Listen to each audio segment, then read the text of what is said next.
we shall start today, okay? Okay. Yeah. I will give a few words, then Ambassador also will give a remarks, and then Dr. Shobhana and Dr. Ravi Chopra. And sorry, Ambassador, we have also Dr. Shobhana, Dr. Ravi. We have with us Dr. Miguel Polo Flores. He's professor of philosophy of Buddhism of San Marcos National University. And if you don't mind, he will give a few comments about Dr. Shobhana presentation, okay? Okay. Dr. Miguel Polo, he knows very well Buddhist India, so really we're very happy to have him here, okay? Dr. Miguel Polo, good morning. Absolutely. Okay, okay. Good morning to everybody. This is the Center of Asian Studies of San Marcos National University. We are very honored today to have Dr. Shobhana Radhakrishnan, leading authority in Gandhi.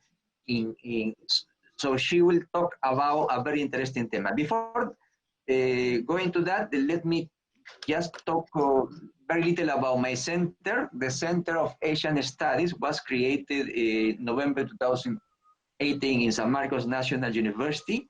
Our aim is to study the Asian region. We have a team of researchers. One of its members is Dr. Miguel Polo.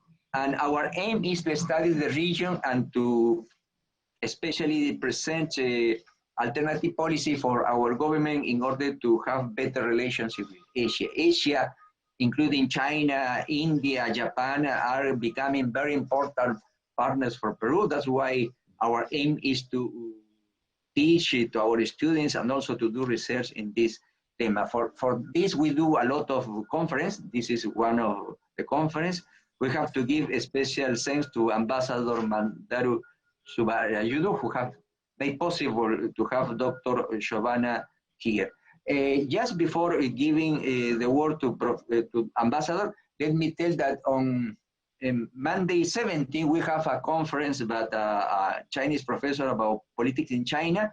And on 21st, we are having a professor from Argentina who will talk about Sanxi, this famous Chinese strategy Sanxi in the art of war and importance in China political system. So that's all. I will continue inviting you to join our conference. We have a Facebook page, Center of Asian Study. You can follow on this page all our conference. That's all. Then please, Ambassador Mandarupu Subarayudu, I give you the floor, please. Thank you, Professor Carlos Aquino. My greetings to all of you who joined this online session. Friends, COVID-19 pandemic has emerged as the biggest challenge to humanity in the 21st century. How can we live with inner peace during such a challenging time? In close to 2.5 years that I spent in Peru and Bolivia, it has been a learning experience for me to see how Mahatma Gandhi's life and message continues to inspire people in this land of rich civilization and tradition. Is this because his methods did not emanate from imaginary prescriptions? Is it because they are not specific to a particular section of people? Is it because they are not too complex to understand? Is it because they are not just relevant to a certain set of circumstances? Or is it because they were demonstrated in real life by an ordinary person? Is there any need for complete conviction that each and every action or reaction under any circumstances, aspect and time, our behavior should be guided by universal tenets like non-violence, truth, compassion, service, self-suffering, etc. The COVID pandemic has brought enormous anxiety and pain. It is true that the magnitude is still not known. What can we learn from Mahatma Gandhi's methods and message so that we can face the current situation? To know this, we could not have asked for a better person than Dr. Shobhana Radhakrishnan, who is a globally renowned Gandhian, recognized for her contribution to spreading the vision of Mahatma Gandhi, whose values she imbibed growing up at a Gandhiji ashram in Western India. Gandhian way of life and serving humanity have been central to her mission. With over 39 years of experience in social work, she dedicated herself to the development and welfare of underprivileged communities. Dr. Radhakrishna holds several positions, including educational, developmental, and service activities. The national and international community has honored her with many recognitions and awards. She is also advisor for Gandhipedia, a media platform. I thank Dr. Shobhana for kindly agreeing to talk to us on existential crisis due to COVID-19 pandemic and the need to live in harmony with nature, the Gandhian way. My gratitude to the Center for Asian Studies of the National University of San Marcos, and special compliments to Professor Carlos Aquino for making this session possible. I also thank Ambassador Elad Escala. I see him joining us today. And I also welcome him warmly, his family, dear friends of India. Professor Miguel Polo, who would be also speaking to us shortly for a few minutes to talk about Dr. Radhakrishnan. With these words, I invite Dr. Shobhana Radhakrishna to take us through the Gandhian way. Thank you.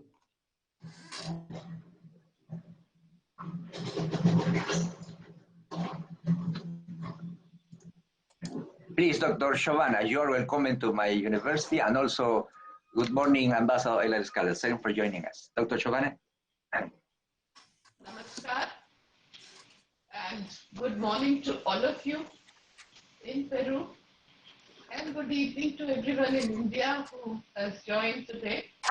And I'm very grateful to the kind words of Honorable Ambassador Shri Mandarappu Subbarayuluji of the Embassy of India in Peru, Dr. Carlos Aquino from the prestigious and well-known Center for Asian Studies, San Marcos University, and Sri Pravash Mishraji, who has been of the embassy, who has been coordinating with us, for making this possible for me to speak at such a prestigious webinar on the eve of the 74th Independence Day of India, during the commemoration of the 150th birth anniversary of Mahatma Gandhi. It also happens to be the 150th birth anniversary of Kasturba Gandhi, his wife, whose contribution in making Mohan into the Mahatma and inspiring thousands of women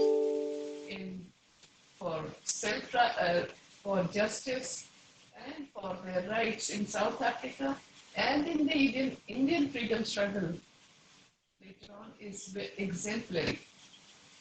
I pay my obeisance to the Matru Shakti, the women power, to all of us women who comprise 50% of the world's population.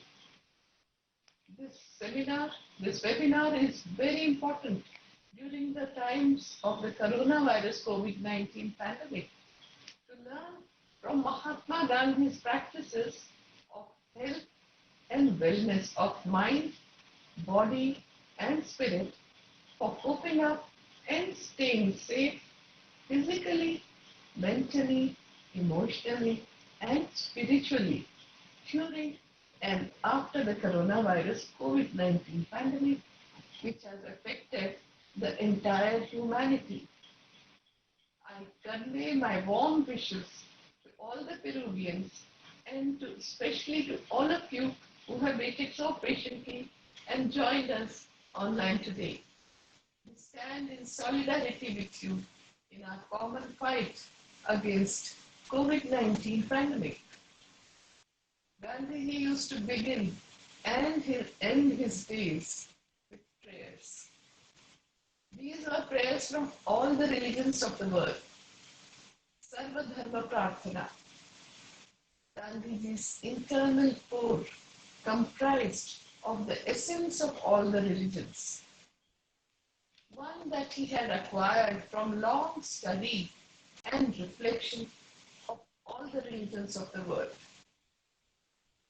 The devotional poetry of the saint poets that he had heard, sung, and absorbed since childhood made a significant part of the life of his soul.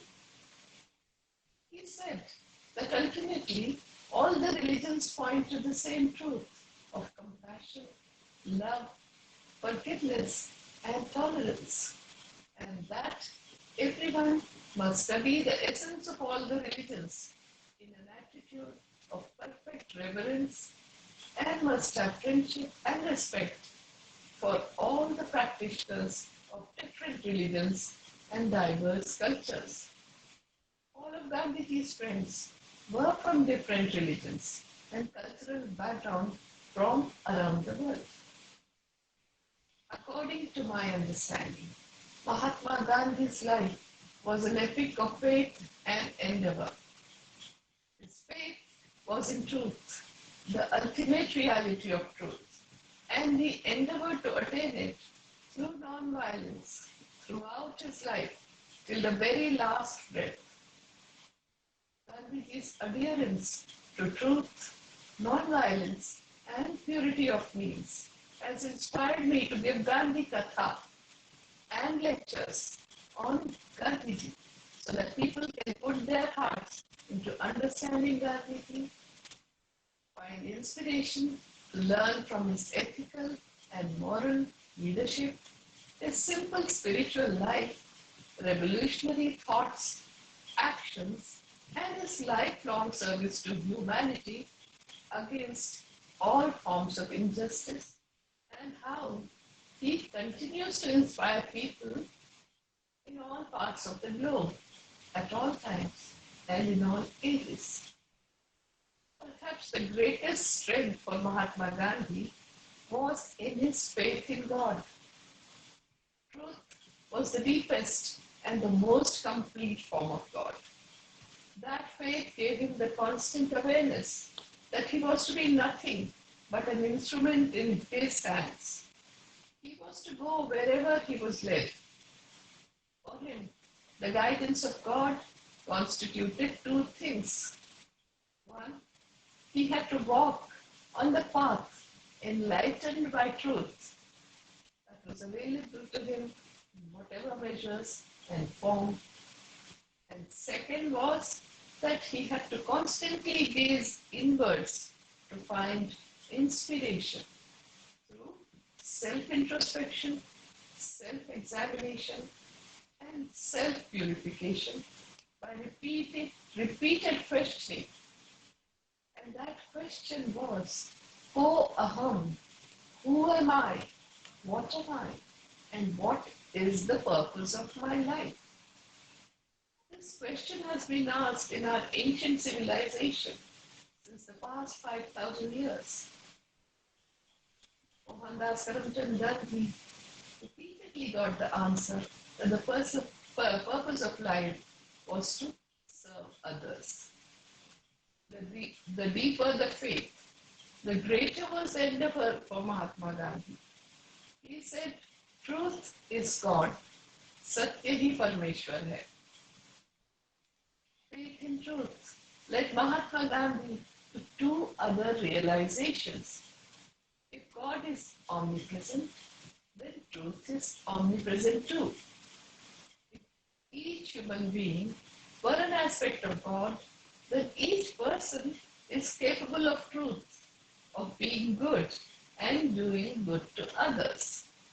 His endeavor throughout his life was devoted to the search of that element of truth, to awaken it and to nurture it. This is why he could feel oneness with everyone. For most of us, this realization does not set in easily. Because of this understanding of oneness, Gandhiji had no enemies. He did not want to take revenge from anybody. He did not want to settle scores with anybody. He merely wanted to extend his love, compassion, and respect to everyone. He respected individuals as individuals without attaching any labels. And that was one of the traits that we see in Gandhi.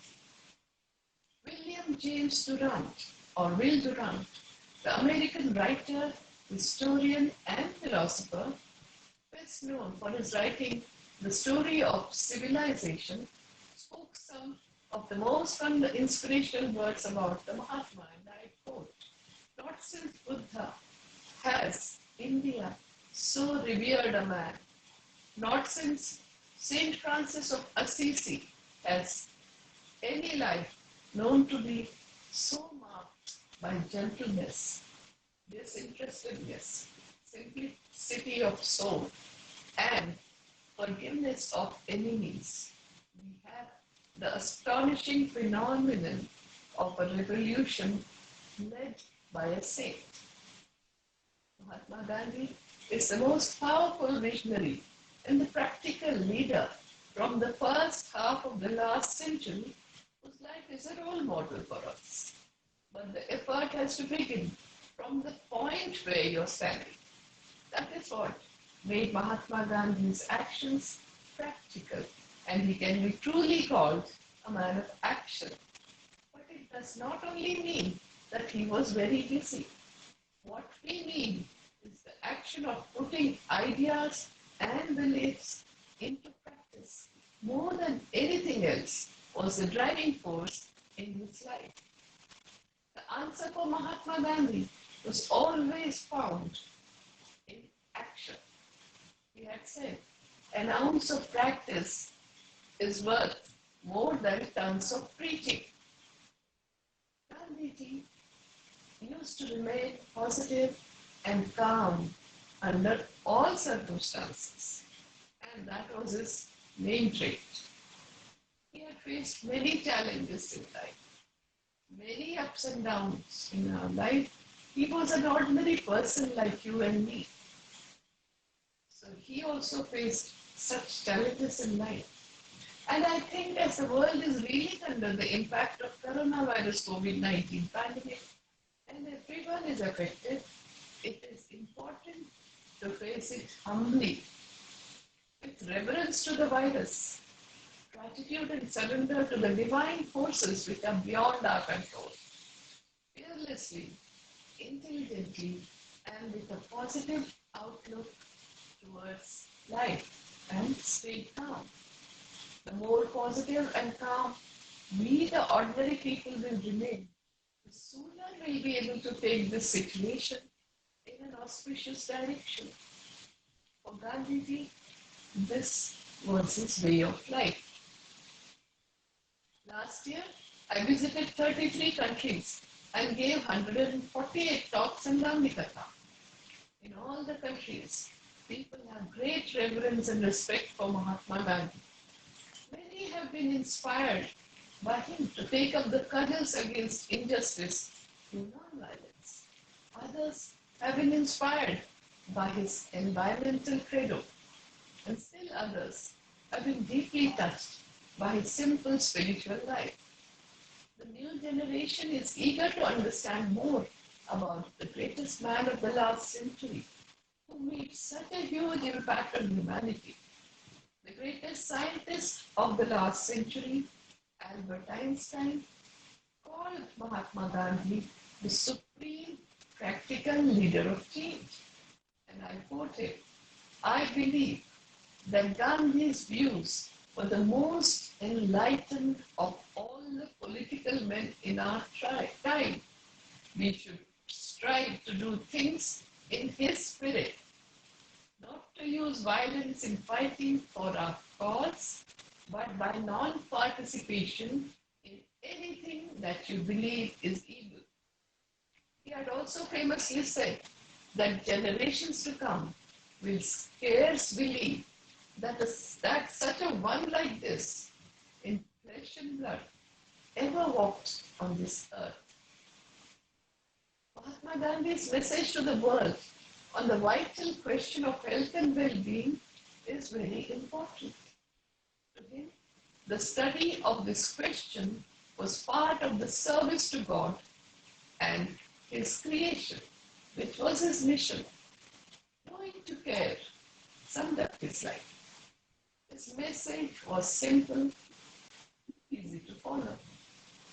It encouraged every Indian to respect simplicity, voluntary self-control, reduce the wants, follow the Indian tradition, cultural practices and the values taught by the Indian ancestors through yoga and Ayurveda and other practices for living in harmony with nature.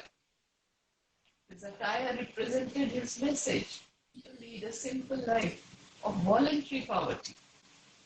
His teachings included instructions on manner of dress, personal health, hygiene habits, vegetarian diet, values, and making choices that reflect the nation's true spirit.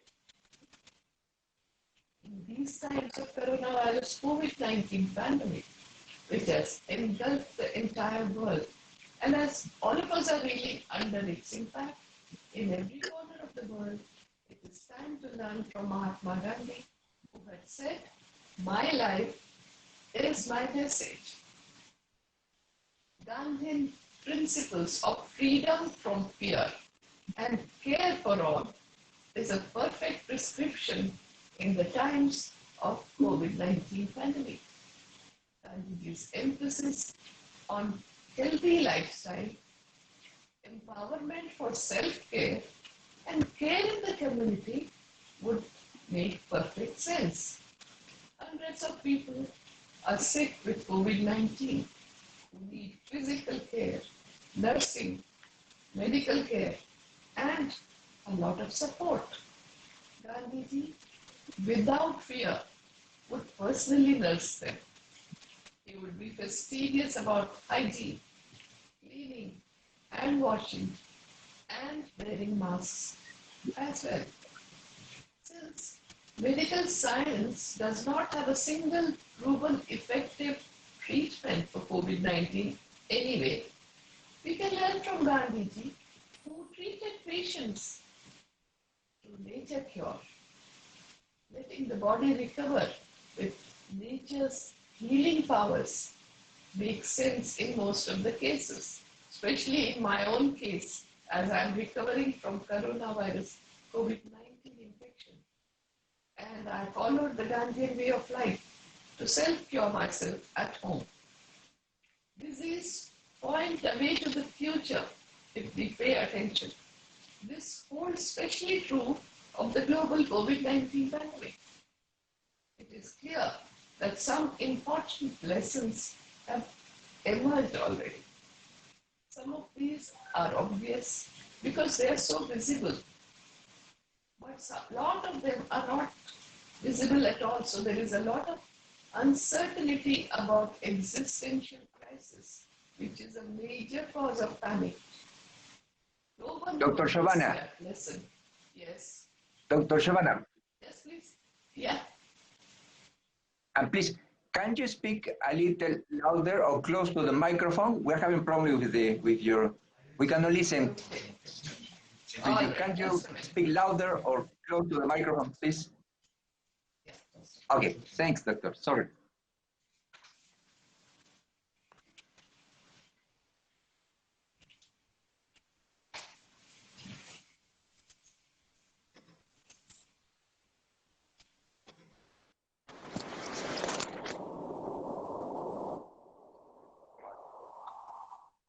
I hope you can hear me now.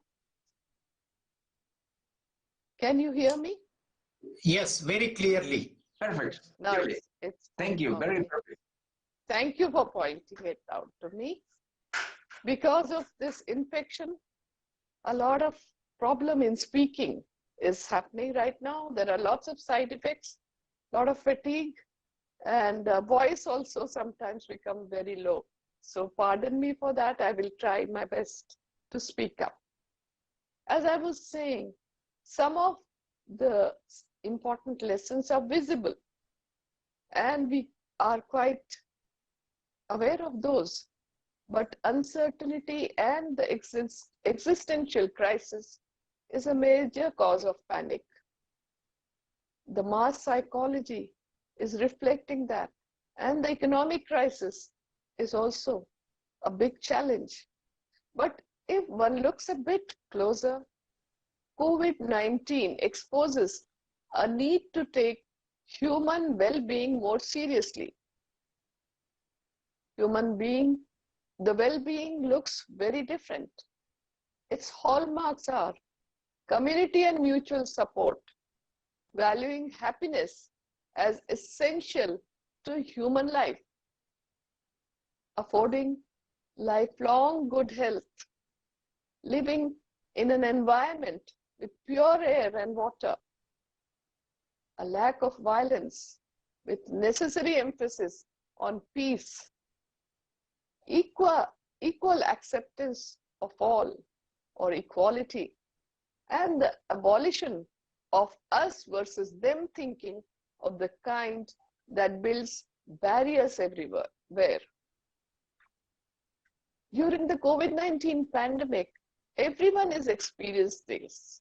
One needs to improve the state of one's soul by Gandhian way of living, by having a sense of meaning and purpose, loving and being loved, having self-esteem, a sense of your own worth, tapping into inner peace and joy, being of service to others, and generosity of spirit.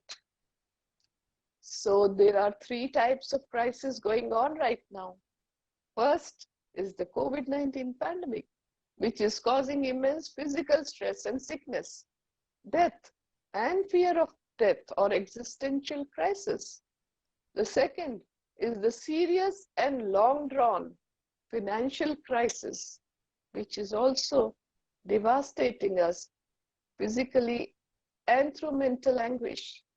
And the third is the ecological crisis, which is impacting everyone. We have to look for answers somewhere within ourselves and learn from Mahatma Gandhi's life and practices. The lesson the pandemic is teaching us is very simple. When one member of the family falls sick, the entire family is affected. And soon the community is affected, the nation is affected, and then other communities in other nations in this globalized world. The well-being of one individual has an impact on people on the other side of the globe. This is true of every action of ours. What we eat, what we think, what we buy, and what we do has reverberations and repercussions on the life on earth. It is this anubandha, this interconnectedness that sustains all life on earth. We are all in this together as one human family, whether we choose to see it or not, living on the same planet Earth and have only one home, our Mother Earth. The current COVID-19 pandemic is a wake-up call for every country, big or small, rich or poor, developed or developing. It has opened our eyes to the fragility of the existence of humans. The COVID crisis also is being fought in two fronts, medical and economic, but most people are suffering psychologically. The word existential rarely comes up in normal everyday life, and this is the crisis which has created all the stress. Decades ago, the stress was classified as epidemic of modern life. In Gandhian life, there is nothing known as stress.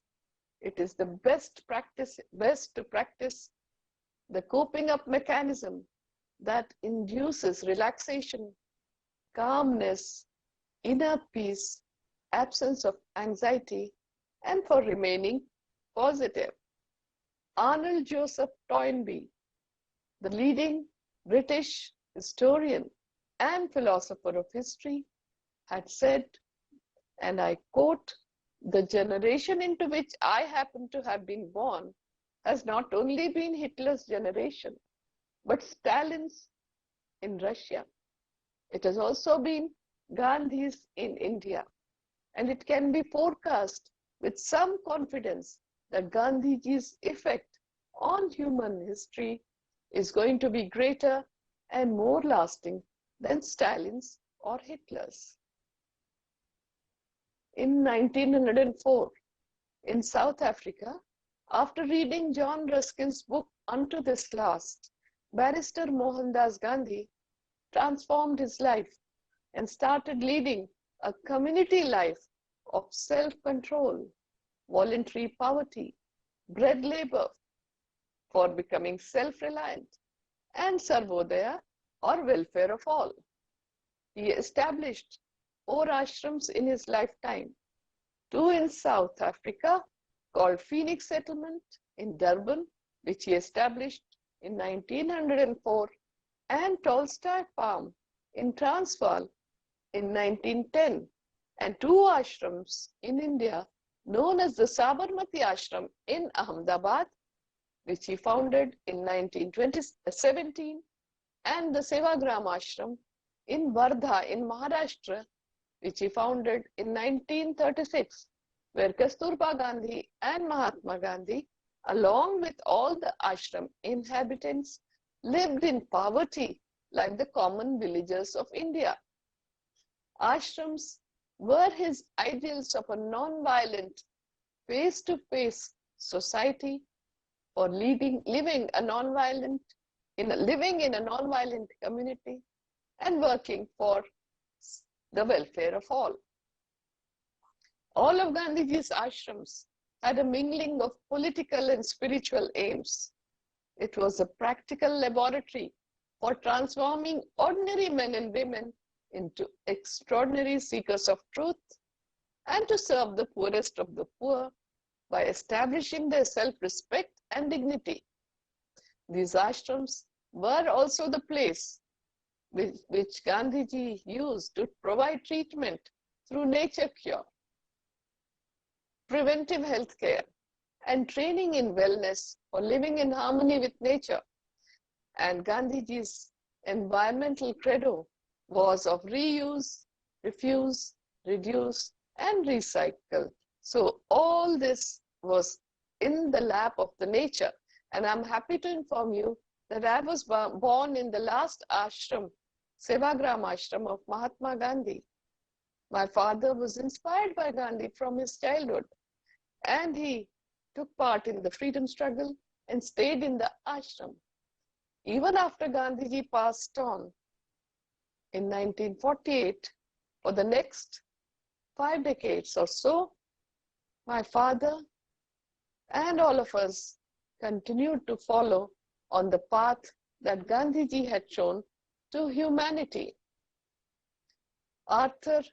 Reginald Arthur Reynolds, the British writer, a Quaker and an anti-colonial activist, lived with Gandhiji in Sabarmati Ashram from 1929 to 1931. Reynolds was impressed by Gandhiji's vitality, his vision, honesty, tactical and strategic abilities, his personal charm, his sense of humor, his transparent and open life, his logical and analytical mind, yet capable of real affection and the scorching passion for truth.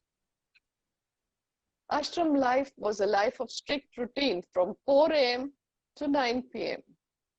It was a life of voluntary self-control, punctuality, discipline, promptness, minimalistic living, living in harmony with nature, following Gandhiji's environmental credo, using nature cure to treat, growing and eating simple vegetarian diet, caring and sharing, being ever vigilant, walking and exercise, daily morning and evening prayers, adherence to the 11 observances or Ekadasha Vrata, bread labor for self-reliance, constructive programs, for helping the poorest of the poor and using every minute of time in the service of humanity.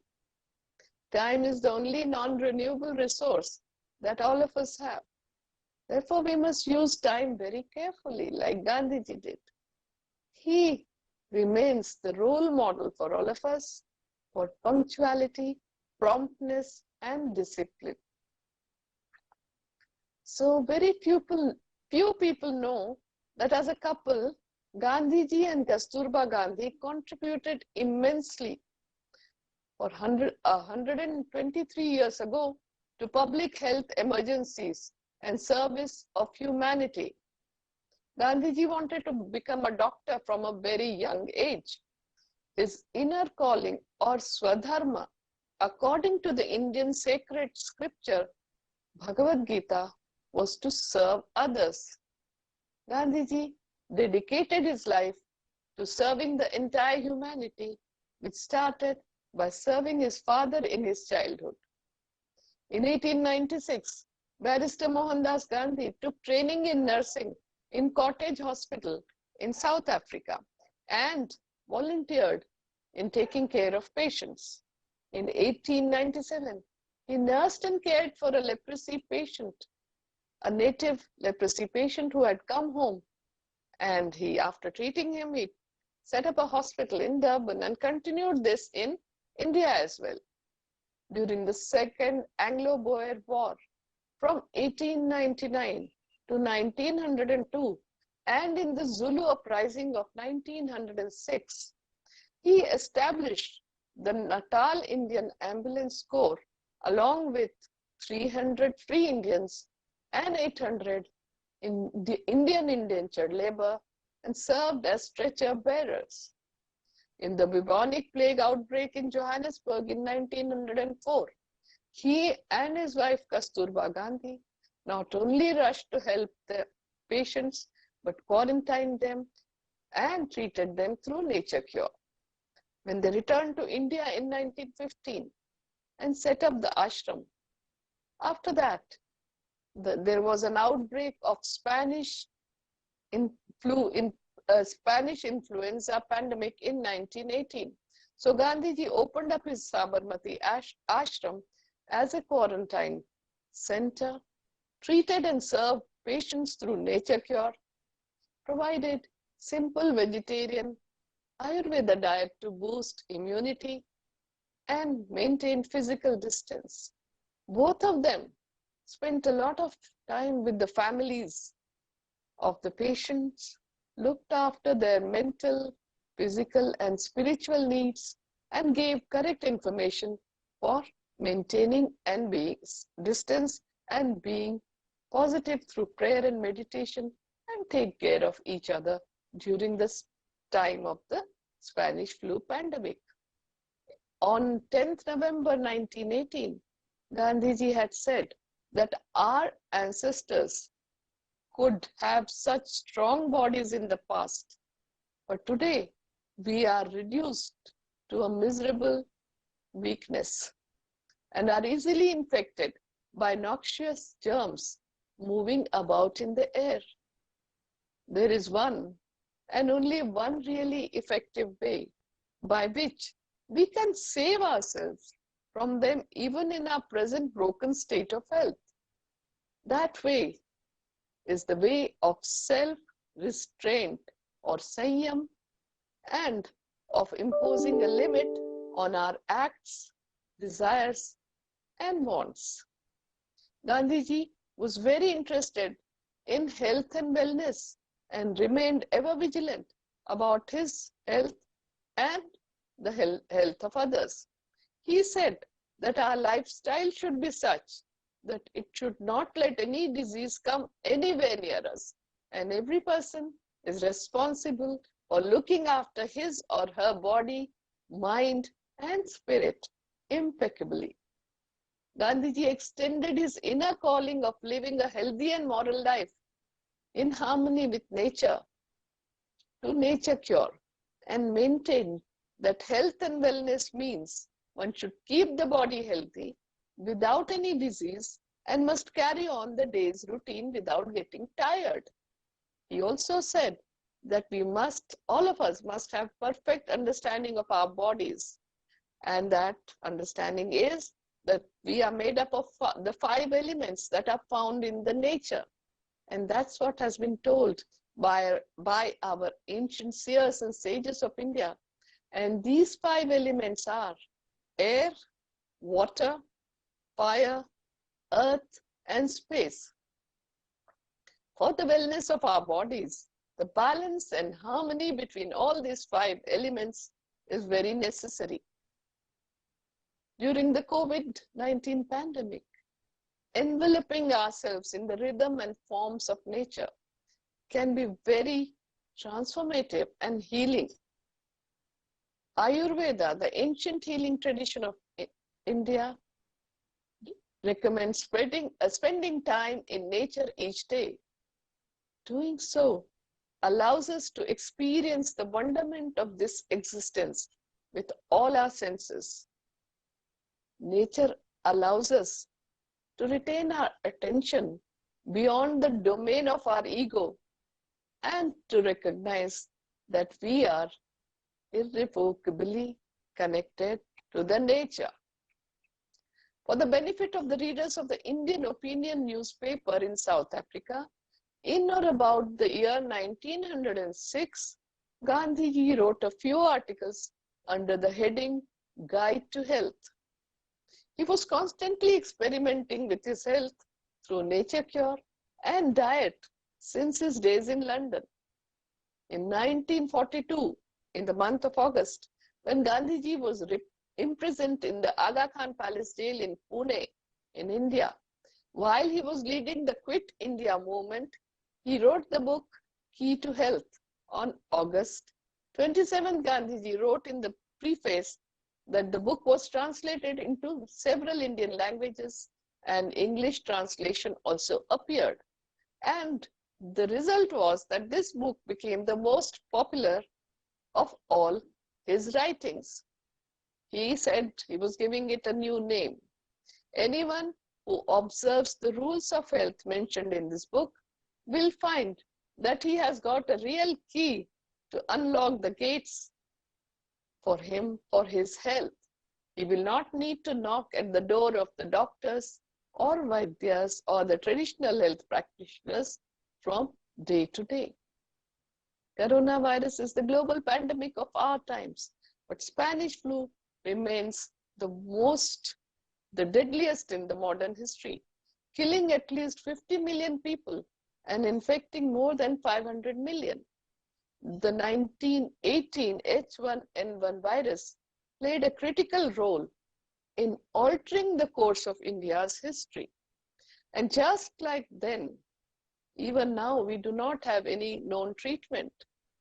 The world of medical science was at a nascent stage back then. The first flu vaccine came into the scene only in 1940, and the first antibiotic medicine came in 1928, years after Spanish flu had ravaged the human population. In this time of pandemic, people are discovering just how much control they have over their thoughts, which is very little.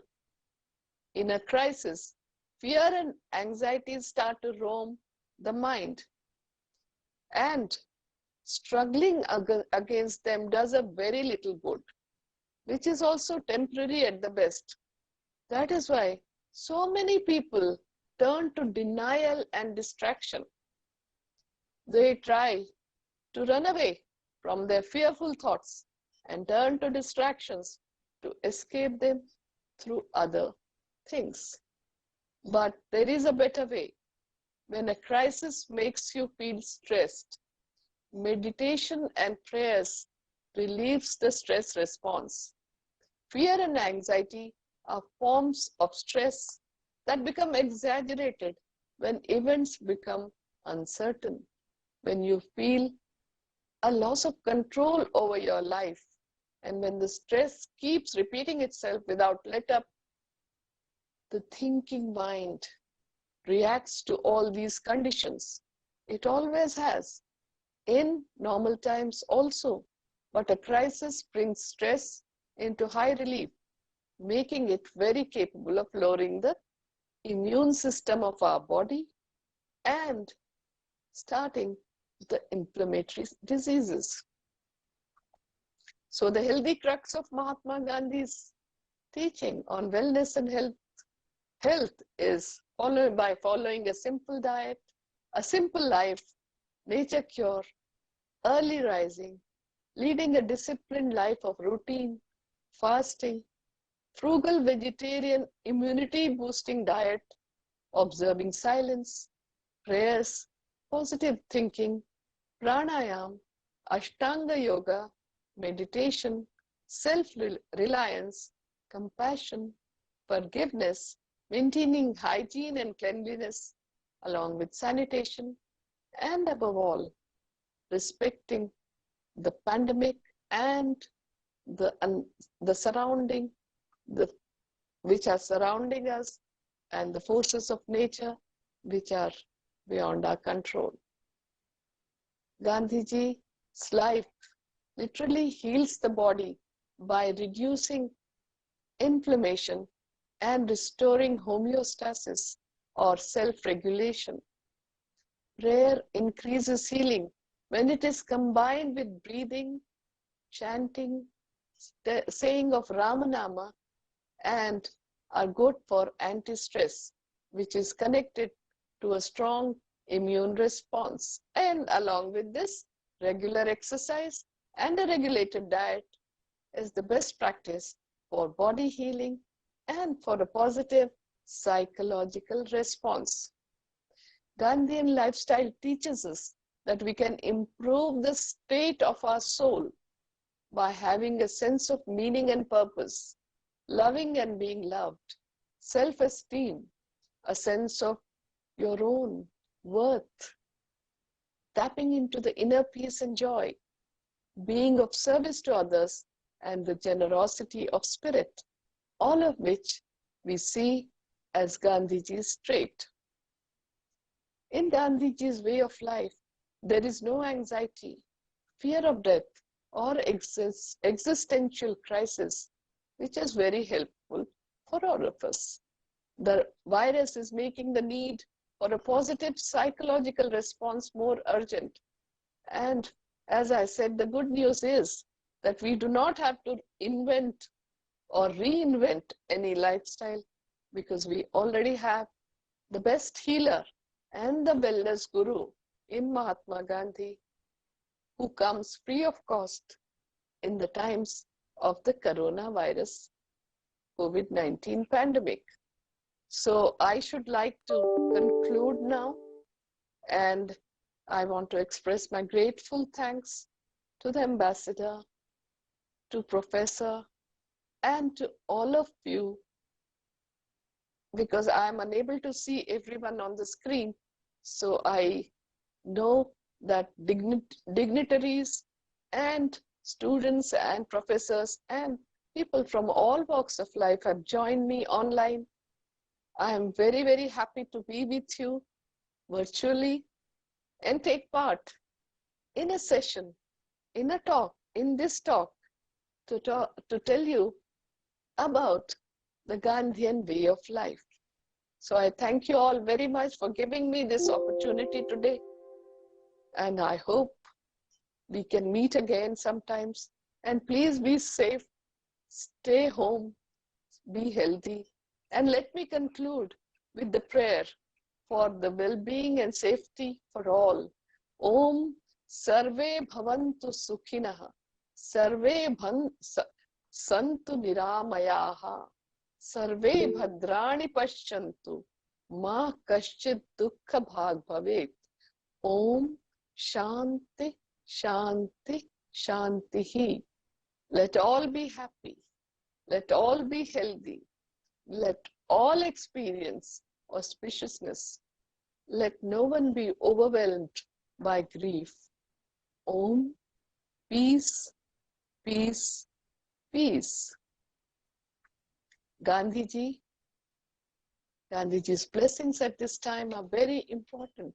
And we must remember what he had said, that peace is the only positive force which will lead us from darkness towards light. May better sense prevail.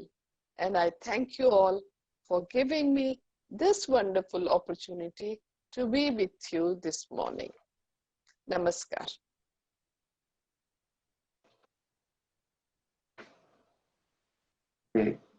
Dr. Shobana, thanks very much for your very interesting presentation. Really, just as you have mentioned, in these difficult times that all of us are encountering this COVID pandemic, Gandhi teachings are more relevant than ever. I just was very impressed by what you said. For example, this concept of Mahatma Gandhi of Gan Sawaji or village republic, the concept of being self-sufficient, I guess, nowadays is more actual, is more relevant than ever. And also another thing that you mentioned, also the teaching of Mahatma Gandhi, that said decades ago, stress was pointed as the epidemic of modern lives. That's why we need relaxation, inner peace, calmness, and absence of anxiety. Yeah, really, that is truly now more than ever. And yes, I don't know if Dr. Ravi Chopra was going to do some comments, or we go to Professor Miguel Polo comments. Myself is over with the presentation, so you can go ahead with your further programs. Okay. Yeah. Okay. Yeah. Dr. Miguel Polo have some problem with the microphone, so he had drawn something in the chat that I am going to read for you, Dr. Shobana. Yeah. Dr. Polo said first, thanks, Dr. Shobana, for your very magnificent presentation. Dr. Polo said that the concept of non-violence now is more than ever important. This means that this is a personal work. We have to change our perspective. We have to respect more than ever life. We have to think on austerity and among other aspects. But also this concept of guardian life have a social aspect of empowerment. That sense, he wants to ask the question is, what it is your opinion about the work of Vandana Shiva and Satish Kumar, who are also Gandhian in spiritual level, social and ecological level? So that is the question about Vandana Shiva and Satish. This is one question. Please. Both of them, I know them personally, and they're doing some wonderful work in their respective areas of environment and peace. And I respect them, and I think they are also have emerged as role models to talk so much about the direction in which the world needs to go now.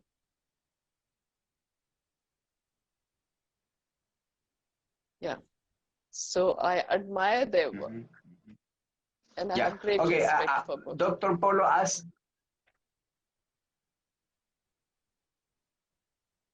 thanks, Dr. Chauvin. Dr. Polo asked another question. Non-violence is a proposal of personal life and social.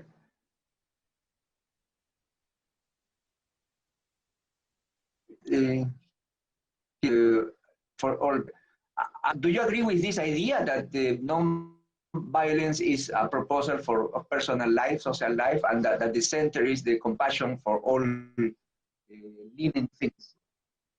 Of course I do, because yes, I do. What do you think of this idea? Yes, because there is no other choice that we the humans have. Otherwise, we will only annihilate ourselves, and that's what decades of violence has done to us. And even if we continue to do that, now we have two choices: the law of the jungle, violence, or the law of compassion or law of humanity. We can open a new chapter, and this is our time to open a new chapter when the universal forces have already given us an indication. So there is no way out. That is the only way that will lead us towards brotherhood and solidarity and equality and a globalized world where we are a family. And our ancient sages and seers have always called us the global citizens. And Vishwa Manava, Vishwa Mahamanav, we are all global citizens. And this is a family, Vasudhaiva Kutumbakam, world is a family. So we have to learn to adjust with each other, and in the family, definitely to be in harmony and in peace with each other. We have to practice non-violence in thought, words, and speech. It is not merely non-killing that Gandhi spoke about. It is how you deal with the society, with yourself, and with nature, which is most important.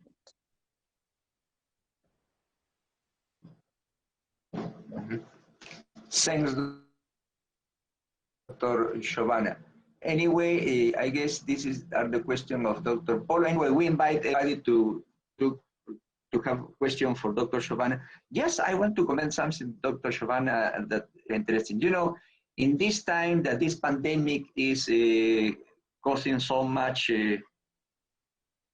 pain all over the world, government, all governments over the world have to spend more money in having better public health system, okay? But of course, we know that this costs a lot of money. But you have told us very important that it is a question of ourselves, of taking care of our health, of having, and that will cost money for the government, really, something personal. So that's why I think it's very, very important Mahatma Gandhi teaching. Really, of course, government have the duty, have the obligation to spend in both health public system, but also us, all of us, can do perhaps little, but taking a natural life, okay? So yeah, I think this pandemic is going to people think that Gandhi saying are ever more important, okay? Yeah, okay, anyway, I can open the floor to the question of the public that are here. I don't know if any of you want to make a, if you want, just open your microphone. Dr. Giovanna is listening to you. By the way, Ambassador, tomorrow is the 1 anniversary more of the India Republic National Day, so it is very good that just before the National Day Republic, we have Dr. Giovanna presentation. Gandhi is probably one of the most representative person of the Republic of India, so really we're very happy that in this circumstance we have Dr. Giovanna here. Thanks again for making that possible.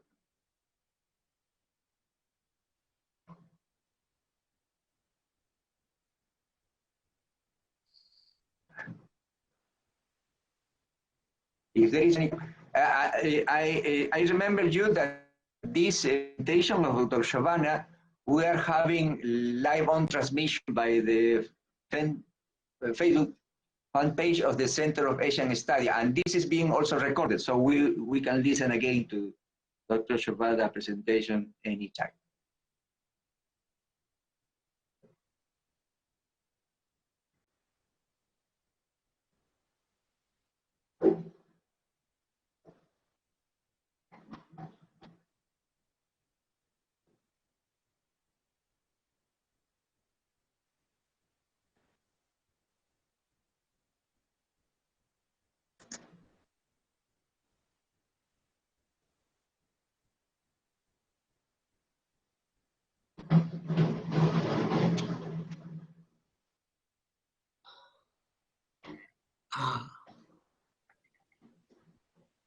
Yeah, I did mention. Yeah.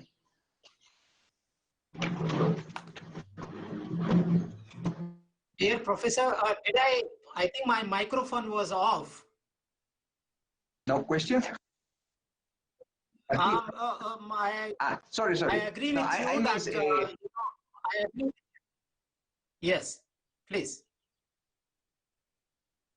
No, I was telling that thanks, Ambassador, for having the conference possible, especially given that tomorrow is India National Day, so it's very good opportunity just to listen about Mahatma Gandhi, probably the most representative person of India. Yes, I totally agree with you, Professor. It is really very appropriate, very timely as we celebrate India's 74th independence tomorrow. I think it is, and people in Peru, as I mentioned in the beginning, both in Peru and Bolivia, they admire and adore Mahatma Gandhi's life and message. And I keep hearing wherever I go, that how deeply they value the ideals, and Dr. Shobhana Radhakrishna mentioned so well about these aspects and how we can lead a life that is compatible with the current crisis and how we can overcome that, and how to maintain, as you also elaborated, how the stress is really ruining people, their lives, and so how we can regain our calmness through prayer, meditation, and other practices. There is a question, Dr. Shobhana, for you. I will read it, of Miss Irina Salazar.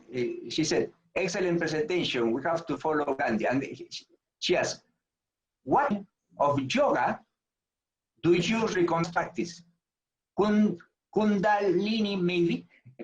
Yoga is very important. Just allow me to tell that Embassy of India in Peru and through its cultural center have given many yoga lessons. It is fitting, but just before the pandemics, pandemics began in Peru, and from March 16 was a quarantine. Yes, we were going to begin yoga classes at the University of San Marcos, thanks to the cultural center, thanks to the Indian embassy, because it's very popular yoga. So we hope once this problem is over, we hope to have yoga lessons in our university, thanks to the Indian embassy. But anyway, Dr. Shobhana, what kind of do you recommend us to practice? Kundalini, maybe? That's the question. So yoga has 8 limbs.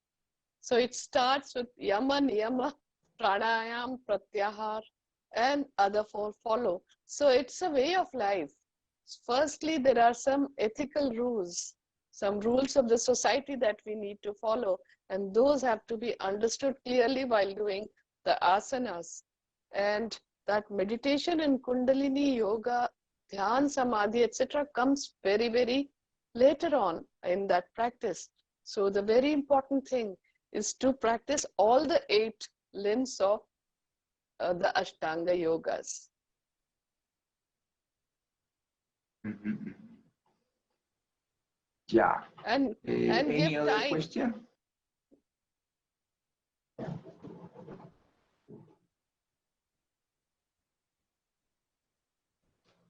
Yeah. Yeah, I understand that now the Indian embassy is doing yoga lesson online. So yeah, this is Peru is very popular yoga, in fact. Yeah. Okay. And I see we became more popular now with this situation. I'm happy. I'm very happy to hear that. But please include all the other aspects also. There are ethical rules of conduct. There are personal hygiene and rules of self-care. And then go on to the asanas, and which will further lead to pranayam. Basic thing to do right now is because it has affected our respiratory system. So we have to take care of the respiratory system very, very carefully, because people do not know how to breathe properly. They are unable to take in the pranavayu so much. So firstly is, as Gandhiji had also said, that air, which is the first element in the universe, is omnipresent and everywhere.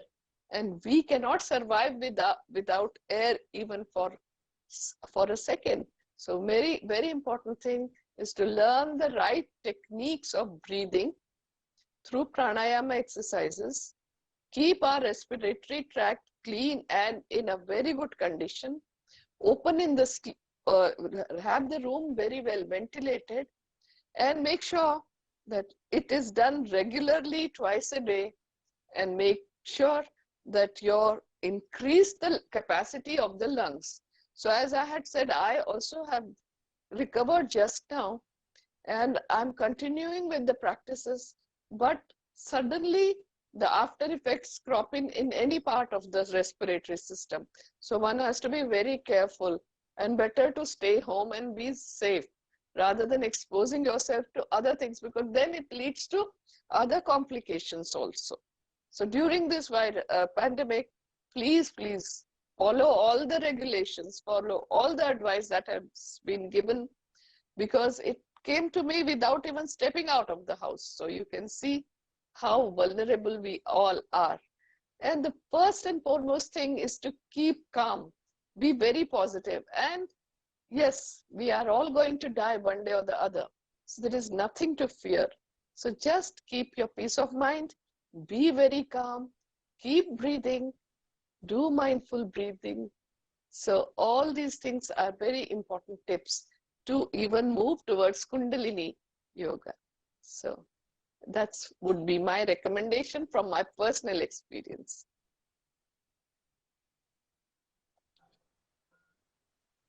Thanks, Dr. Chauvin. We have another question. It asks, do you know a school of non-violence outside India following Gandhian principle? I know of one in Brazil. I have a friend, her name is Dr. Sonia Ditto. She's spent a lot of time with His Holiness the Dalai Lama and in the university that Gandhiji had established in Ahmedabad in Gujarat. And Dr. Sonia Ditto is doing a lot of work in the area of non-violence and constructive programs. That's in Brazil. I can put you in touch with her.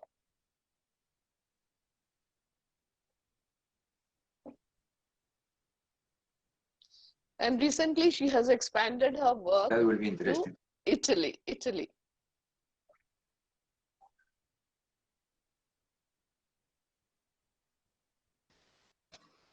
I see. Another question. Are your tips to remain positive or to have a positive attitude with so many bad news every day? Yes, in spite of all that, we have to remain calm and regain our composure. And God has given us two faculties. All of us have it. One is the mind, and the other is the intellect. So when the mind starts thinking, it gets clouded by emotions. And then we get very perturbed, very stressed, and get caught up in the fear. But when the intellect is functioning, when it is charged nicely, and it is thinking well, then we know that grieving for what cannot come back, and for a fact of life that death is inevitable, it is no point in wasting the present that we have. So always live in the present. So that's one thing that you need to know, that we must value each and every moment of time that has been given to us by His grace. So what matters is the present. And in that present, not only do you have to take care of yourself, because body reacts immediately to all the negative emotions, and so many hormones are released which cause inflammatory diseases. So it's for our own good that we stay calm. Even if we hear news of death, it is part of life. Life and death are there. You can't do anything about it. So be calm, be positive, keep your calmness, keep your intellect charged like the mobile phone. It needs charging every day. So the intellect needs charging through meditation and prayer and gratitude for what we have.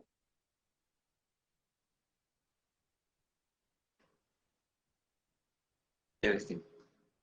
And another question. question? No, not yet, not yet. Anyway, we continue inviting you to make questions to Dr. Shaban. Somebody wants to make a question? Please, go ahead. Yes, me, please. Yes, So please, go ahead. My question is, Dr. Shabana, how can I share this Gandhi knowledge to younger people? I mean, I see violence getting common, for example, in video games, and I have my little brother, and I don't know how to make him interested in this. That is a challenge that you have. The only way that is the Gandhian way is by becoming role models. Because as we know, children do not listen to us anywhere. Nowadays, they do not listen to us, but they observe what we do. So as the generation before them, we have the responsibility of sticking to nonviolence, showing through our own conduct. And this is how they will also absorb. They may not take it up immediately, but they'll be watching you. And what we are doing to the environment is such a pity, because the next generation is going to suffer a lot because of our actions of today. So we need to be very careful. We need to make sure that our actions are proper and we do not practice violence in our thought, word, or deed, and also make sure that we are truthful, honest, and respectful towards everybody. So these are the ways in which you can show to them how the values matter. Because it's a tough challenge for us all, even in India, and I think in any part of the world, it's a very tough challenge of weaning out from violence. But we have to keep talking to them, telling them, showing them. This is all I think we can do.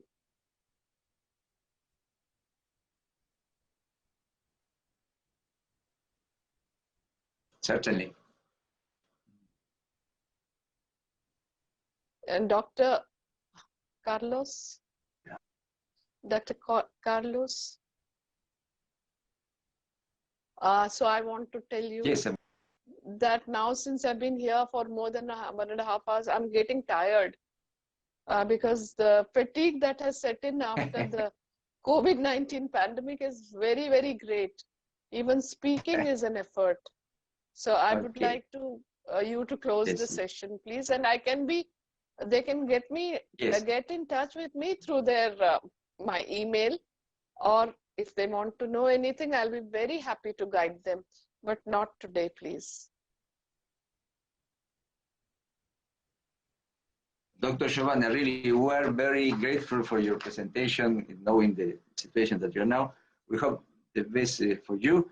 And thanks again, Ambassador Mandarapu Subarayudu. I don't know if you want to say something, Ambassador, before closing the presentation today.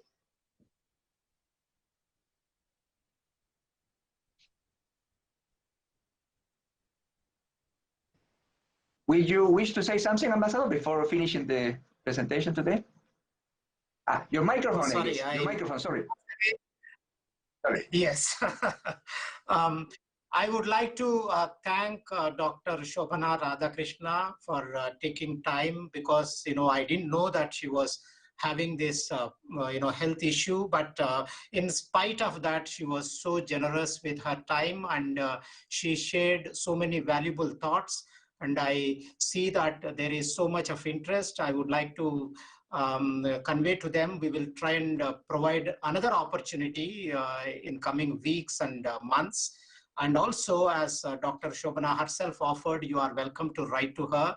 And or if you are not able to reach her directly, you can go through the embassy. And I would like to thank all the participants and in fact Dr. Shobhana's colleagues, Sri Ravi Chopra and others, for their help and making it possible. I know that it has been quite some time, in fact 2 hours, not 1.5 but 2 hours, and thank you so much. And thank you, Professor Aquino Carlos, and your center, and we look forward to working with you. on many issues. This has been a wonderful presentation, very enlightening at this moment and very helpful to the people. Thank you so much. Thank you so much, Ambassador, for Thanks to giving you, me this Ambassador, opportunity. for making this possible. And Dr. Giovanna, thank you, Dr. Giovanna. We wish you the best. And also, of course, Dr. Ravi Chopra. Thanks so much. And yes, hope we will have another presentation by you. Thanks, friends. That is all for today. And we invite you to the forum presentation. And this presentation has been recorded, so we will post again in our fan page so you can see it anytime. Okay. Thanks again, everybody. Take care and see you again. Thank you. Thank you. Thank you so much. Thank you so much.